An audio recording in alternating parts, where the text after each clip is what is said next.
जी अस्सलाम वालेकुम स्टूडेंट्स, क्या हाल चाल हैं जी। अच्छा जी, I am Fahad Naeem. I am chartered accountant by profession और कॉरपोरेट लॉ पढ़ाना है मैंने आप लोगों को। I am working as CFO in sugar industry और साथ मैं टीचिंग कर रहा हूँ यहाँ पे। तो आपको पता है पिछले कुछ अरसे में कॉरपोरेट लॉ के हालात क्या हुए हैं। अगर जो स्टूडेंट्स न्यू आ रहे हैं उनके लिए कि पहले ये हमारा कॉरपोरेट लॉ का जो पेपर था CFAP में, ये ओपन बुक नहीं होता था। तो इसमें बहुत सारी चीज़ें थी जो हमें याद करनी पड़ती थी, सिलेबस बहुत ज़्यादा होता था और उसमें भी अपने इश्यूज थे कि जब चीज़ें याद करने बैठते थे तो जिन लोगों की क्रैमिंग को बहुत अच्छी नहीं है उनको बड़ा इशू होता था। उसके बाद ICAP ने इसको ओपन बुक कर दिया, हमारे बाकी फाइनल के एग्ज़ाम्स की तरह इसको भी ओपन बुक कर दिया। तो कुछ हमें सुख का सांस हुआ कि एक प्रैक्टिकल फील्ड में जाके उसके साथ चीज़ें जब हमने लिंक करनी है तो हमारे लिए थोड़ी चीज़ें आसान हो गई। लेकिन हुआ क्या कि जब ICAP ने वो पेपर पूछा आपसे, एक अटैम्प्ट तो हमारी कोरोना ले गया। नेक्स्ट अटैम्प्ट में जब हम आए तो एक ओपन बुक का जब पेपर हुआ तो स्टूडेंट्स परेशान हो गए उसको देख के कि ये ओपन बुक में आके तो मज़ीद परेशानी बढ़ गई है हमारी कि अब सिनेरियो बेस आपका तमाम पेपर हो गया। उसमें आपके लिए प्रैक्टिस बहुत ज़रूरी है, उसमें आपके लिए प्रैक्टिकल नॉलेज बहुत ज़रूरी है, उसमें चीज़ों को लिंक करना बहुत ज़रूरी है। उसके बाद ये जो अटेम्प्ट आई है, अभी रिसेंट अटेम्प्ट जो गई है, इसमें कॉर्पोरेट लॉ में एग्जामिनर ने काफ़ी हद तक परेशान कर दिया स्टूडेंट्स को कि जब ये पेपर आया तो उसका लेवल ही कुछ और कर दिया था उन्होंने। इसमें प्योर ओपन बुक पेपर हम जिसे कह सकते हैं वो उसकी तरफ गया। उसने डिफरेंट लॉज को मिक्स करके आपसे क्वेश्चन पूछे, उसने आपसे आपका नॉलेज टेस्ट किया, विदाउट रेफरेंस आपसे क्वेश्चन पूछे कि आपको पता होना चाहिए कि ये चीज़ें किस किस लॉ के अंदर लिखी हुई हैं। तो ये तमाम चीज़ें देखने के बाद स्टूडेंट्स मज़ीद परेशान हो गए। लेकिन हमने परेशान नहीं होना, क्योंकि मसले के हल के लिए हम बैठे हुए हैं, तो इस मसले को हमने हल करना है। तो मेरा जो पर्सनल पॉइंट ऑफ व्यू है, वैसे मैं स्टूडेंट्स को कहता होता हूँ कि आपको परेशान नहीं होना। ओपन बुक में वाकई ही आपकी जो मुश्किल है वो काफ़ी हद तक आसान हुई है, बड़ी नहीं है। लेकिन इशू क्या है कि हमने इसको लेके कैसे चलना है कि ओपन बुक अगर आपका हो गया है तो उसकी तैयारी भी उसके हिसाब से की जाए। हम अगर पहले की तरह चलेंगे कि क्रैमिंग कर ली, एक आपको लिस्ट दी होती है कि ये हम जनाब आपके डायरेक्टर्स की इन एलिजिबिलिटीज बता दें, आप याद कर लेते थे, लिख देते थे, मसला हल हो जाता था। अब ऐसे नहीं है, अब आपसे सिनेरियो बेस पूछा जाएगा। अब ये नहीं कहा जाएगा कि डायरेक्टर कब इन एलिजिबल होता है।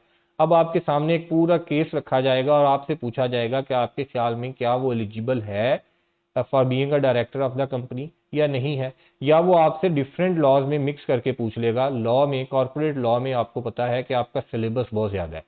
इसमें हम कंपनीज एक्ट से स्टार्ट होते हैं, आपके कोड ऑफ कॉर्पोरेट गवर्नेंस, आपकी अदर लॉज, आपकी रेगुलेशंस, जितनी भी चीज़ें ICAP आपके कोर्स में उन उन टॉपिक से रेलेवेंट शामिल कर सकता था उन्होंने की हैं। तो वन बाय वन इन चीज़ों को अगर हम देखें तो हमारा जो इशू सबसे बड़ा है, कीपिंग इन व्यू कि ये अटेम्प्ट में ICAP ने क्या चीज़ें पूछी हैं, सबसे बड़ा इशू हमें आता है कि स्टूडेंट चीज़ों को लिंक नहीं कर पाते। तो मैं अपने स्टूडेंट्स को जो कहता हूँ, और आगे भी हमारा इंशाल्लाह नेक्स्ट सेशन में प्लान है कि हम एग्जामिनर जिस तरह चल रहा है उसके हिसाब से हमने चलना है। आपको जो आपका कॉर्पोरेट लॉ का पूरा सिलेबस है उसके ऊपर ग्रिप बहुत अच्छी होनी चाहिए। उस ग्रिप का मतलब ये है कि हम जो चीज़ें पढ़ रहे हैं हमें उसको लिंक करना आता हो। लॉ में सबसे बड़ा इशू चीज़ों को लिंक करना होता है कि आपके कंपनीज एक्ट के अंदर कोई चीज़ लिखी हुई है, आपकी उसी चीज़ के बारे में कोई चीज़ें आपके कोड ऑफ कॉर्पोरेट गवर्नेंस के अंदर लिखी हैं, उसी टॉपिक के बारे में कुछ चीज़ें आपके रूल बुक के अंदर जाके मेंशन है। तो आपको पता होना चाहिए कि कहाँ कहाँ पे ये चीज़ें लिखी हैं। उसी को हम लेते हैं तो अदर लॉज में जब जाते हैं वहाँ पे किसी जगह पे कोई ना कोई चीज़ मेंशन होती है। असल मसला वहाँ पे होता है जहाँ स्टूडेंट इनको लिंक नहीं कर सकते। अब एग्जामिनर आपसे जब कोई टॉपिक टेस्ट करता है तो वो स्पेसिफिकली एक लॉ में से नहीं पूछता, वो आपसे एक टॉपिक पूछता है और जहां जहां पे उसके बारे में चीजें मेंशन होती हैं आपने वहां से उनको ढूंढ के मेंशन करना होता है, लिखना होता है। तो स्टूडेंट को इशू क्या होता है, वो कंपनीज एक्ट तो अच्छे तरीके से कर लेंगे, उनको पता चल जाएगी चीज, वो कोड ऑफ कॉर्पोरेट गवर्नेंस भी अच्छे तरीके से कर लेंगे, उसको भी वहां पे वो मेंशन कर देंगे। रूल बुक को अच्छे तरीके से आपने नहीं किया, वहां पे कोई चीज आपने स्किप कर दी तो आपके मार्क्स कटना शुरू हो जाएंगे जो आपसे एग्जामिनर ने क्वेश्चन पूछा है। तो इसलिए मैं कहता हूं कि मौजूदा सूरत हाल में सबसे इम्पोर्टेंट चीज़ जो हमारी है वो है इसको लिंक करना, कि हमने कोई भी टॉपिक जब लॉ में पढ़ना है तो उसको हमने लिंक कैसे करना है अदर लॉज के साथ, रेगुलेशंस के साथ, जो उसके बारे में चीज़ें उन्होंने हमें बताई हैं। तो हमें ये तमाम चीज़ें उसके बारे में पता होनी चाहिए और इंशाल्लाह क्लास में हमने यही करना है। एक दौर था जब होता था कि आप कॉर्पोरेट लॉ खुद पढ़ के, कुछ स्टूडेंट कहते थे हम पास कर लेते हैं, लेकिन ओपन बुक होने के बाद थोड़ा सा इशू हो गया है कि आपके लिए ये मुश्किल हो गया है सेल्फ स्टडी के साथ करना। एक इन्वायरमेंट चाहिए आपको, एक प्रैक्टिकल नॉलेज चाहिए आपको। और इंडस्ट्री में काम करते हुए इंशाल्लाह मैं अपने स्टूडेंट्स के साथ पहले भी करता आया हूँ, नेक्स्ट भी मेरी आगे कोशिश होती है कि प्रैक्टिकल सिनेरियोज जो आपके इंडस्ट्री में चल रहे होते हैं या प्रैक्टिकली जो डॉक्यूमेंट्स होते हैं वो मैं आपके साथ शेयर करूं। और आगे भी मेरी कोशिश होगी कि इसी बेस पे हम लेके चलें ताकि आप एग्जाम में जब जाके बैठें, क्योंकि आर्टिकल्स में जब आप होते हैं तो कॉर्पोरेट लॉज के पॉइंट ऑफ व्यू से आपकी ट्रेनिंग को बहुत ज़्यादा नहीं होती, स्टूडेंट्स को उसके बारे में आइडिया नहीं होता। तो मेरी कोशिश होगी कि मैं अपने तमाम स्टूडेंट्स को इस बारे में थोड़ा बहुत नॉलेज लाजमी दे के भेजूँ। कोशिश तो होगी कि मैक्सिमम जितना हम कर सकें। आपके पास नॉलेज होना चाहिए कि आप पेपर में जब जाके बैठें तो आप बिल्कुल अजनबी ना फील कर रहे हो कि ये क्या चीज़ें उन्होंने हमसे पूछ ली हैं। तो इंशाल्लाह नेक्स्ट सेशन में हमारा यही प्लान है कि जिस हिसाब से आपका एग्जामिनर चल रहा है हमने उसी हिसाब से तैयारी करनी है।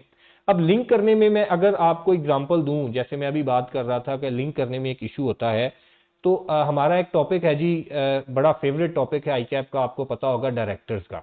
जो स्टूडेंट्स जिन्होंने फर्स्ट टाइम हमारा ये लॉ पढ़ना है उनके लिए ज़रूरी है ये जानना कि हम किस तरह से आपको बताएं कि इसके बारे में चीज़ें कहाँ लिखी हैं, क्योंकि कैफ में आप सिर्फ कंपनीज एक्ट पढ़ के आते हैं और कंपनीज एक्ट में भी बड़ी लिमिटेड सी चीज़ें आप पढ़ के आते हैं कि डायरेक्टर्स के बारे में कुछ जो इलेक्शन है उनका रिमूवल है, वही चीज़ें आपने पढ़ी।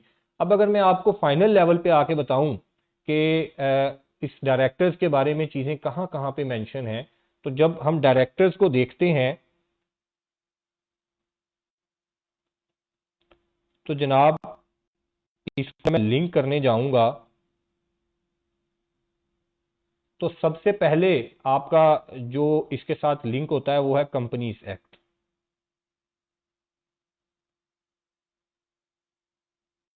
आपको पता है, आपने कैफ लेवल पे भी पढ़ा कि इसके बारे में कंपनीज एक्ट में हमें बड़ी डिटेल्ड गाइडेंस उन्होंने दी हुई है कि डायरेक्टर बनना कैसे है, रिमूव कैसे होना है, इलेक्शन कैसे होने हैं, वो सारा प्रोसेस। फाइनल में जब आए तो इस कंपनीज एक्ट के साथ कुछ चीज़ें ऐड हुई, डायरेक्टर्स के बारे में कुछ चीज़ें उन्होंने आपको ऐड कर दी सिक्योरिटीज एक्ट में।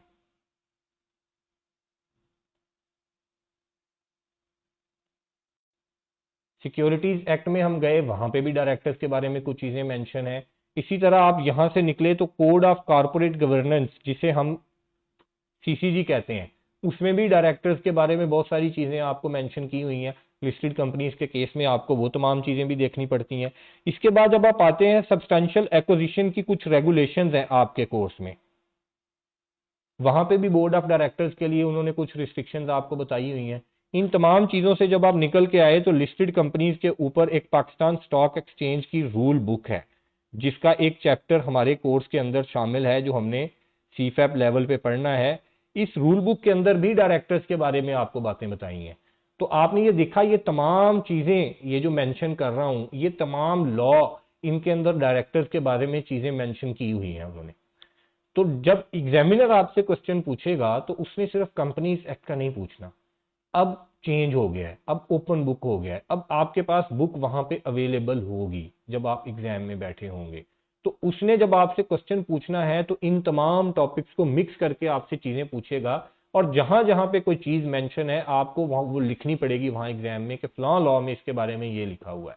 ये सबसे बड़ा मसला आ रहा है स्टूडेंट्स को कि वो लिंक नहीं कर पा रहे होते।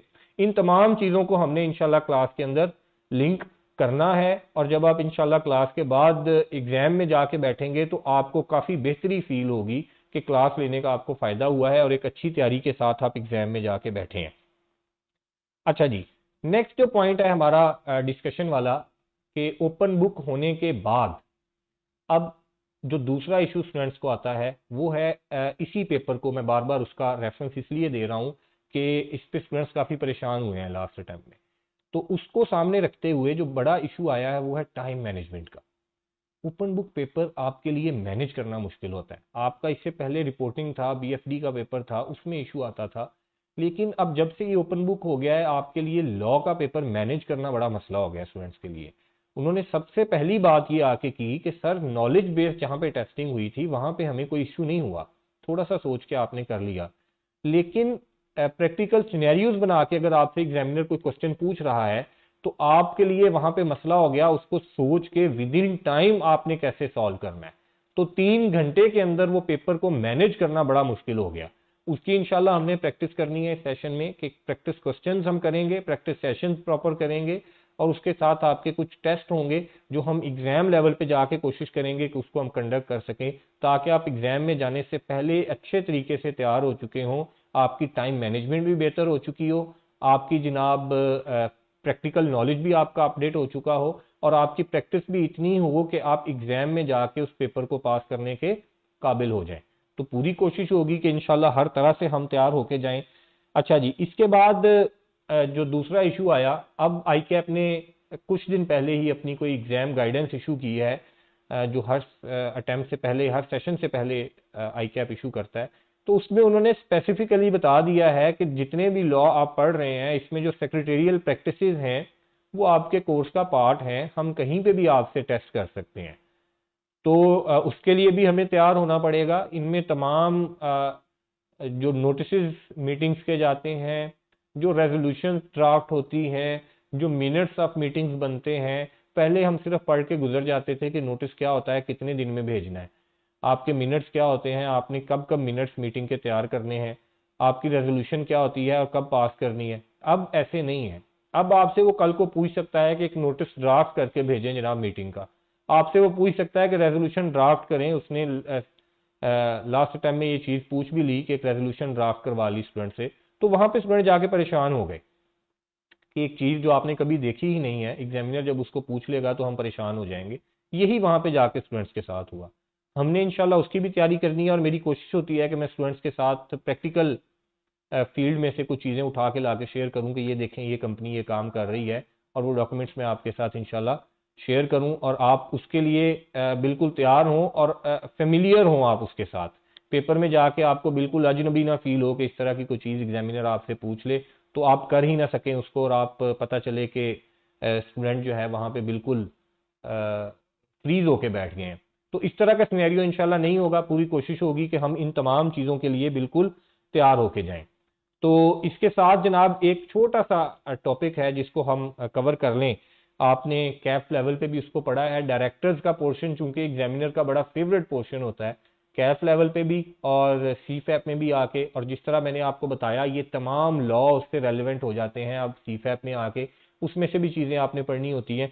तो उसी में से एक टॉपिक है, अगर हम उसको थोड़ा सा डिस्कस करें, जिस तरह कैफ में हमने पढ़ा था, रिमूवल ऑफ डायरेक्टर्स का आपको याद होगा कि रिमूवल ऑफ डायरेक्टर्स के बारे में कुछ चीजें थी जो हमने कैफ लेवल पे पढ़ी थी, और आपको अगर याद हो तो ये छोटा सा एरिया ऐसा था जो थोड़ा सा टेक्निकल था, रिमूवल ऑफ डायरेक्टर्स का। अब सीफैप में जब आपने आना है तो यहाँ पे आके भी आपके कोर्स में शामिल है, और यहाँ पे आके आई कैप इसको थोड़ा सा कम्प्लेक्स करके आपसे पूछ सकता है, एक सिनेरियो बना के जिसमें आपने ये तमाम सिनेरियो पढ़ के प्रैक्टिकल लेवल पे जाके उसको बताना होगा कि आप उसको रिमूव अगर करना चाहते हैं तो कैसे करेंगे, और अगर रिमूवल से वो बचना चाहता है तो डायरेक्टर के पास कौन सा रास्ता होगा उसके लिए अपनी सीट बचाने का। तो ये तमाम चीजें हमने कैफ में भी पढ़ी थी, एक उसका हल्का सा ओवरव्यू लेना है हमने यहाँ पे। तो रिमूवल ऑफ डायरेक्टर में जाने से पहले आपको याद हो कि हमने टाइप्स ऑफ डायरेक्टर भी पढ़ी थी। आपको पता है कि डिफरेंट टाइप्स के आपके डायरेक्टर्स हैं, उनकी अपॉइंटमेंट का तरीकाकार भी डिफरेंट होता है, और जिस तरह अपॉइंटमेंट का तरीकाकार उनका डिफरेंट है उसी तरह से उसकी रिमूवल का भी डिफरेंट है। उन तमाम कैटेगरीज को अगर हम यहाँ पे देखें और उसी हिसाब से वन बाय वन उसके रिमूवल का तरीकाकार पढ़ें, तो एक आपको याद होगा, एक हमारा था जनाब नॉमिनी डायरेक्टर।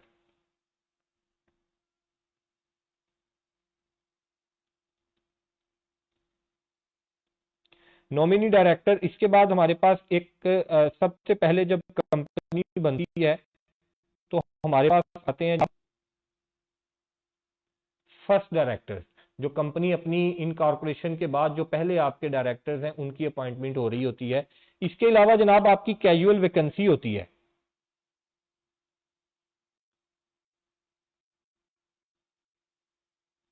उस भी आप फिल कर रहे होते हैं, उसमें आप डायरेक्टर अपॉइंट कर रहे होते हैं। इसके बाद जनाब आपका आता है एक इलेक्टेड डायरेक्टर।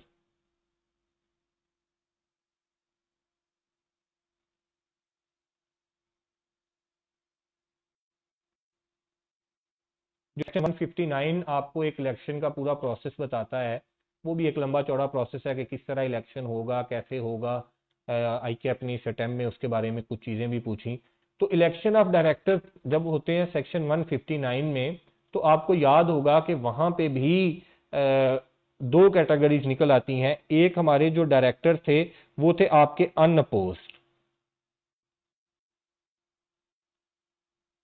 और एक आपके डायरेक्टर थे जो इलेक्ट होके आए थे थ्रू इलेक्शन, जिसमें आपकी वोटिंग का प्रोसीजर सारा आपने फॉलो किया था और डायरेक्टर्स आपके इलेक्ट होके आए थे। ये तमाम हमारी जो डिफरेंट टाइप्स के ऑफ डायरेक्टर्स थे हमने इनको कवर किया। अब जब रिमूवल का टाइम आया तो हमें पता होना चाहिए कि इनको हमने रिमूव कैसे करना है। अगर कोई डायरेक्टर हमारा उसकी हम सेटिस्फाई नहीं है उसकी परफॉर्मेंस से, उसको रिमूव करना चाहते हैं तो उसको कैसे करेंगे। तो ये तमाम जो ट्री हमने बनाया इसको हमने दो कैटेगरीज के अंदर बेसिकली डिवाइड करना है। आपको याद होगा नॉमिनी डायरेक्टर को हमने पढ़ा था कि नॉमिनेट करती है कोई अथॉरिटी, वो कोई कंपनी है, कोई गवर्नमेंट है, या इवन आपके क्रेडिटर्स भी डायरेक्टर के तौर पे बिठा सकते हैं किसी रिप्रेजेंटेटिव को बोर्ड ऑफ डायरेक्टर्स में। तो कंपनीज एक्ट आपको कहता है कि नॉमिनेटिंग डायरेक्टर, नॉमिनी डायरेक्टर जो होता है उसको रिमूव वही लोग कर सकते हैं जिन्होंने नॉमिनेट किया था। एक बंदा जिसको आपने अपॉइंट ही नहीं किया, आपके पास अथॉरिटी ही नहीं है उसको अपॉइंट करने की, क्या उसको रिमूव करने की अथॉरिटी आपके पास होगी? लॉ कहता है नहीं। जिसने आपके पास वो डायरेक्टर बिठाया है, जिसने इसको अपॉइंट किया है, वही इस डायरेक्टर को रिमूव भी करेगा। तो रिमूवल में जब हम जाते हैं तो हमें पता चला कि जो नॉमिनी डायरेक्टर है इसको हम रिमूव नहीं कर सकते। जो बाकी रिमेनिंग रह गए इसको हमने दो कैटेगरीज के अंदर डिवाइड किया। एक कैटेगरी आपकी हो गई ये तमाम डायरेक्टर्स की जो आपके फर्स्ट डायरेक्टर्स हैं, जो कैजुअल वैकेंसी है, और जो डायरेक्टर्स आपके अनअपोज्ड आए हैं। एक कैटेगरी इसकी हो गई, और दूसरी कैटेगरी में आपके चले गए जनाब इलेक्टेड डायरेक्टर्स। इन कैटेगरीज को बनाने का मकसद क्या है?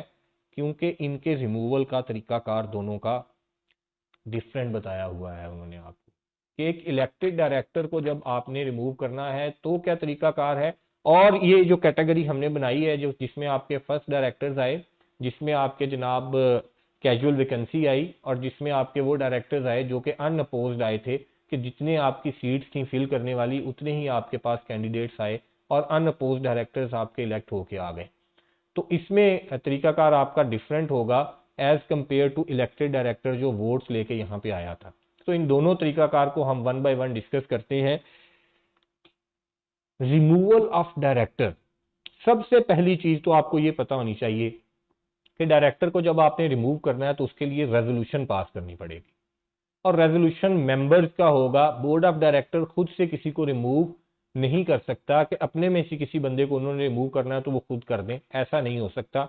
अगर आपने रिमूव करना है तो आपको मेंबर्स के पास जाना पड़ेगा और मेंबर्स से वो रेजोल्यूशन पास करवाना पड़ेगा। अब मजे की बात यह है कि रिमूवल ऑफ डायरेक्टर्स के अंदर ये जो रेजोल्यूशन हमने पास करना है, ये पूरे कंपनीज एक्ट में अपनी तर्ज का एक ही रेजोल्यूशन है, जिसमें हम ये नहीं देखते कि रेजोल्यूशन के हक में कितने वोट आए हैं। अमूमन हम रेजोल्यूशन जब पास करते हैं तो हम क्या देखते हैं? हम देखते हैं कि उस रेजोल्यूशन के हक में कितने वोट आए हैं। सिंपल मेजॉरिटी अगर चाहिए, या इवन आपको स्पेशल रेजोल्यूशन आपने पास करना है तो 3/4 मेजॉरिटी के साथ आप उसको पास कर लेते हैं। लेकिन रिमूवल ऑफ डायरेक्टर में जो रेजोल्यूशन आप पास करते हैं, ये वन एंड ओनली रेजोल्यूशन है आपके कंपनीज एक्ट के अंदर, जिसमें आपने रेजोल्यूशन के अगेंस्ट जितने वोट आपके कास्ट हुए हैं उनको देखना है। सोचने की बात है कि रेजोल्यूशन है डायरेक्टर को रिमूव करने की, कि डायरेक्टर को आप हटाना चाह रहे हैं। अब वो रेजोल्यूशन मतलब क्या है कि ये डायरेक्टर के अगेंस्ट एक रेजोल्यूशन आई है। डायरेक्टर अपनी सीट बचाना चाहता है, हम रिमूव करना चाहते हैं, रेजोल्यूशन आया डायरेक्टर को हटाने का। और हमने जब वोट देखने हैं तो हमने देखना है, जब भी ये रेजोल्यूशन आपके मेंबर्स पास करेंगे तो सबसे पहली चीज हमने क्या देखनी है कि आपके नंबर ऑफ वोट्स कितने हैं जो इस रेजोल्यूशन के अगेंस्ट हैं। रेजोल्यूशन के अगेंस्ट जो आपके वोट्स हैं वो आपके डायरेक्टर के हक में हैं। दूसरे एंगल से आप इसको देखें तो क्या समझ आता है कि जितने लोग इस रेजोल्यूशन के अगेंस्ट वोट डाल रहे होंगे उनका पॉइंट ऑफ व्यू ये होगा कि हम इस डायरेक्टर को रिमूव नहीं करना चाहते, हमारे ख्याल में ये डायरेक्टर अपनी सीट पे मौजूद रहे, ये लोग उस डायरेक्टर के हक में हैं, ये नहीं चाहते कि डायरेक्टर रिमूव हो। तो पहली बात आपने अगर याद कर ली कि इस रेजोल्यूशन में हमेशा हमने देखना है कि रेजोल्यूशन के अगेंस्ट कितने वोट्स गए हैं। उसके बाद हम इस डिफरेंट कैटेगरीज पे आते हैं जो हमने देखी है कि 1 और 2 की कैटेगरी कौन सी है। तो सबसे पहले हम 1 वाली कैटेगरी में आते हैं जो आपका इलेक्टेड डायरेक्टर है। इसके लिए लॉ में उन्होंने आपको बताया है कि अगर रेजोल्यूशन के अगेंस्ट नंबर ऑफ वोट्स इतने आ गए जितने number of votes last election में किसी डायरेक्टर ने कम अज कम लिए थे अपने आप को डायरेक्टर के तौर पे इलेक्ट करवाने के लिए, अगर इतने वोट्स उसके हक में आ गए डायरेक्टर के हक में, या दूसरे लफ्जों में कहें कि रेजोल्यूशन के अगेंस्ट आ गए, तो हम डायरेक्टर को रिमूव नहीं कर सकते। इसकी मैं आपको अगर एग्जांपल दूं, लेट्स अज्यूम जो लास्ट हमारा इलेक्शन हुआ था उसमें हम कहते हैं कि हमने 7 नंबर ऑफ डायरेक्टर्स अपने इलेक्ट किए थे। उसमें सबसे ज्यादा जिस भाई साहब ने वोट लिए थे, लेट्स अज्यूम उसने लिए जनाब 2 लाख वोट। उसके बाद जिसने वोट लिए थे 75,000 वोट्स। तीसरे नंबर पे जो आपके आए उन्होंने लिए 150,000 वोट्स। चौथे नंबर पे जो आए उसने लिए 100,000। इसी तरह पांचवें पे आया 90,000 वाला, छठे पे आया 80,000 वाला, और आखिरी नंबर पे जो डायरेक्टर आपका इलेक्ट होके आया था उसने लेट्स अज्यूम लिए थे 40,000 वोट्स। अब आप एक बंदे को रिमूव करना चाहते हैं, वो लेट्स अज्यूम ये अपने भाई साहब थे कोई जिन्होंने 150,000 वोट्स लिए थे। आप इसकी परफॉर्मेंस से सेटिस्फाइड नहीं है, आप कहते हैं हमने इसको रिमूव करना है। आपको कंपनी सेक्रेटरी ने आके तरीका बता दिया कि इसको रिमूव करना है, एक रेजोल्यूशन पास करवाएं मेंबर से, रेजोल्यूशन पास हो गया तो आप इसको रिमूव कर सकते हैं। लेकिन साथ ही उसने ये बता दिया कि ये रेजोल्यूशन थोड़ा सा डिफरेंट किस्म का होगा, आपने इसको रिमूव करना है तो इसमें आपको ये देखना पड़ेगा कि इस रेजोल्यूशन के अगेंस्ट कितने नंबर ऑफ वोट्स आते हैं। तो लॉ ने हमें क्या कहा कि मिनिमम नंबर ऑफ वोट्स जो लास्ट इलेक्शन में किसी एक मेंबर के लिए, एक डायरेक्टर के लिए जरूरी थे to be elected as a director, जितने उसने वोट्स लिए थे, तो हमने इसको रिमूव करना है। इसने अपने इलेक्शन में तो 150,000 लिए थे, लेकिन यहां पे कम अज कम वोट लेके कौन बंदा आया था, वो आपका लास्ट नंबर वाला था जिसने 40,000 वोट्स लिए थे। अब अगर रेजोल्यूशन इसको रिमूव करने के लिए प्रेजेंट होती है, आपके मेंबर्स के सामने आती है, और उस रेजोल्यूशन के अगेंस्ट अगर 40,000 या इससे ज्यादा वोट्स आ जाते हैं, जो कि मिनिमम नंबर ऑफ वोट थे जो लास्ट टाइम किसी ने लिए थे, तो ये जो मिस्टर एबीसी हैं ये हक बजानिब होंगे ये कहने में कि आपने रेजोल्यूशन पेश किया मुझे हटाने के लिए, उसमें अगर 40,000 वोट्स आ गए हैं तो वो कहेंगे कि बोर्ड ऑफ डायरेक्टर में एक बंदा बैठा हुआ है जिसने 40,000 वोट्स लिए थे, तो 40,000 वोट्स तो अभी भी मेरे पास हैं, 40,000 वोट्स अभी भी चाहते हैं कि मैं कंपनी का डायरेक्टर रहूं, तो इसलिए आप मुझे रिमूव नहीं कर सकते क्योंकि लॉ ने मुझे इजाजत दी है। तो अगर उस रेजोल्यूशन के अगेंस्ट 40,000 या उससे ज्यादा वोट्स आ गए तो आप इस डायरेक्टर को रिमूव नहीं कर सकेंगे। इसलिए इलेक्टेड डायरेक्टर के लिए अपनी सीट बचाना आसान होता है as compare to second category जो आगे हम देखने जा रहे हैं कि 40,000 वोट्स उसको चाहिए, वो कैंपेन करेगा, लोगों को मनाएगा और अपने रिमूवल से अपनी इस रेजोल्यूशन जो उसके अगेंस्ट आई है इसको फेल कर सकता है। क्योंकि इस पूरे नंबर ऑफ वोट्स को हम देखें तो इसमें पूरे बाकी तमाम वोट्स उस रेजोल्यूशन के हक में भी अगर चले जाएं, लेकिन अगर 40,000 वोट उसके हक में आ गए हैं डायरेक्टर के हक में और रेजोल्यूशन के अगेंस्ट, तो हम इस डायरेक्टर को रिमूव नहीं कर सकेंगे। ये वो रेजोल्यूशन है जहां पे इस 40 के अगेंस्ट अगर रेजोल्यूशन के हक में वोट 5 लाख भी आ जाते हैं वर्सेस 40,000 जो इस रेजोल्यूशन के अगेंस्ट आए हैं, तो भी रेजोल्यूशन पास नहीं कर सकते। उसकी वजह, हमने 5 लाख को नहीं देखना, हमने ये नहीं देखना कि रेजोल्यूशन के हक में कितने वोट आए हैं, हमने क्या देखना है, हमने देखना है कि रेजोल्यूशन के अगेंस्ट कितने वोट आए हैं, और वो है आपके 40,000।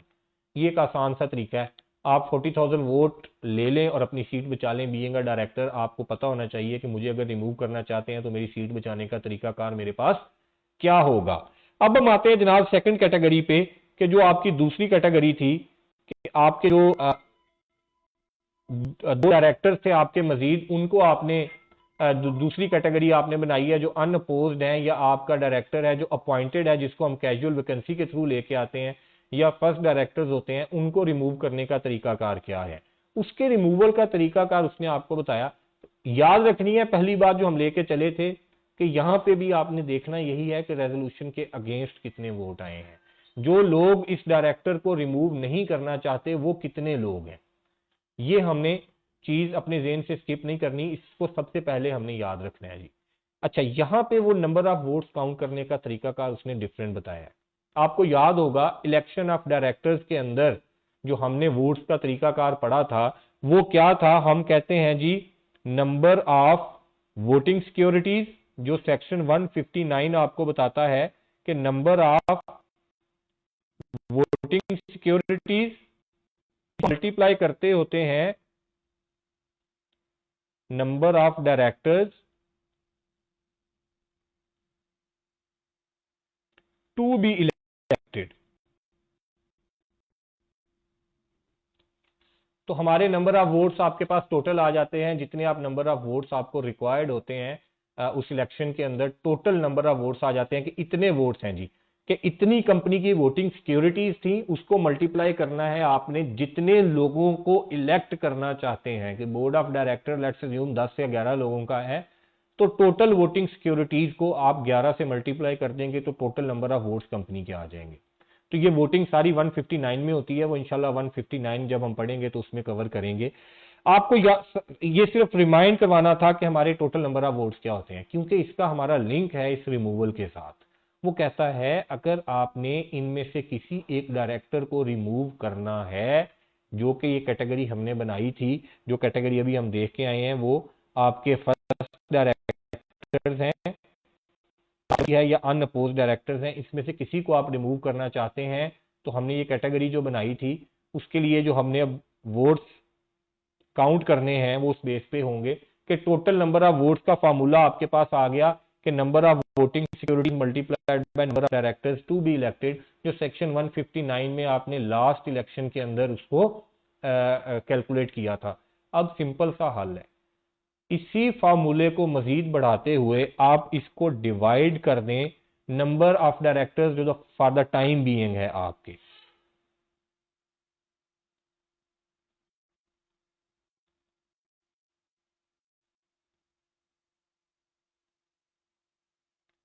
फॉर द टाइम बीइंग जो आपके पास डायरेक्टर्स बैठे हुए हैं उससे आप डिवाइड कर दें तो आपके पास वो नंबर ऑफ वोट्स आ जाएंगे जो इस रेजोल्यूशन के अगेंस्ट अगर आ गए तो आप इस डायरेक्टर को रिमूव नहीं कर सकते। लेट्स अज्यूम इसके अंदर अगर हम फिगर्स पुट करें तो लेट्स अज्यूम हमारे पास नंबर ऑफ वोटिंग सिक्योरिटीज थी जनाब 9,000, एक सिंपल एग्जांपल अगर हम लें, और नंबर ऑफ डायरेक्टर्स जो आपने इलेक्ट करने थे वो थे आपके 11, तो टोटल नंबर ऑफ वोट्स आपके पास कितने 99,000। आपके बोर्ड ऑफ डायरेक्टर्स बना, सेक्शन 159 के तहत इलेक्शन हुए, एक साल का टाइम पीरियड गुजर गया, आपने 11 डायरेक्टर्स इलेक्ट करके बोर्ड ऑफ डायरेक्टर में बिठाए थे, एक साल का टाइम पीरियड आपका गुजर गया। उस एक साल के दौरान एक कैजुअल वैकेंसी अराइज हुई जिसको फिल नहीं किया गया क्योंकि मिनिमम नंबर ऑफ डायरेक्टर्स आपके पूरे थे, तो जरूरत नहीं थी फिल करना उसको। तो जनाब अब आपके पास डायरेक्टर 11 में से एक की डेथ हो गई थी, अब आपके पास फॉर द टाइम बीइंग कितने लोग काम कर रहे हैं, वो हैं 10 डायरेक्टर्स आपके पास काम कर रहे हैं। अब आप एक डायरेक्टर की परफॉर्मेंस से सेटिस्फाइड नहीं है, आपने कहा हमने इसको रिमूव करना है। कंपनी सेक्रेटरी साहब हमें बताएं कि रेजोल्यूशन कैसे पास होगी। तो उसने सिंपल सा यही फार्मूला आपको बता दिया कि सर लास्ट इलेक्शन के अंदर हमारे पास नंबर ऑफ वोट्स थे 99,000, अब इसको हमने डिवाइड करना है number of directors for the time being से। और फॉर द टाइम बीइंग कितने हैं, जैसे मैंने आपको बताया कि एक तो थे आपके कैजुअल वैकेंसी में जिनकी डेथ हो गई थी और कैजुअल वैकेंसी आपने फिल नहीं की, तो number of directors for the time being अब आपके पास कितने हैं, वो है जनाब 10। तो इसको आप 10 से डिवाइड करेंगे तो आपके पास वोट्स आ गए हैं 900 कि जनाब आपका इस कैटेगरी में से जो डायरेक्टर था, अगर उसके अगेंस्ट आप रेजोल्यूशन ले आते हैं उसको रिमूव करने के लिए, और उस रेजोल्यूशन के अगेंस्ट अगर 9900 या इससे ज्यादा वोट्स पड़ गए तो डायरेक्टर को रिमूव नहीं कर सकेंगे, क्योंकि रेजोल्यूशन डायरेक्टर को रिमूव करने का है। और वो जो वोट्स इस रेजोल्यूशन के अगेंस्ट पड़ेंगे उनके कहने का मतलब ये होगा कि हम डायरेक्टर्स को रिमूव नहीं करना चाहते। ये जिस डायरेक्टर को आप रिमूव करने की बात कर रहे हैं, हम नहीं चाहते कि इसको रिमूव किया जाए। तो 9900 जो आपको नंबर बताया गया है, ये अगर आपके 9900 नंबर ऑफ वोट्स उसके हक में आ जाते हैं तो हम इस डायरेक्टर को रिमूव नहीं कर सकते।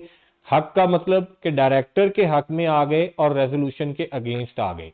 तो ये जनाब आपका रिमूवल ऑफ डायरेक्टर का एक सिंपल सा सिनेरियो हम जो बना सकते थे वो है। इस पे आई कैप आपको घुमा के भी क्वेश्चन पूछ सकता है, आपको कोई और लॉ मिक्स करके इसमें कोई पार्ट ऐड करके आपसे क्वेश्चन पूछ सकता है।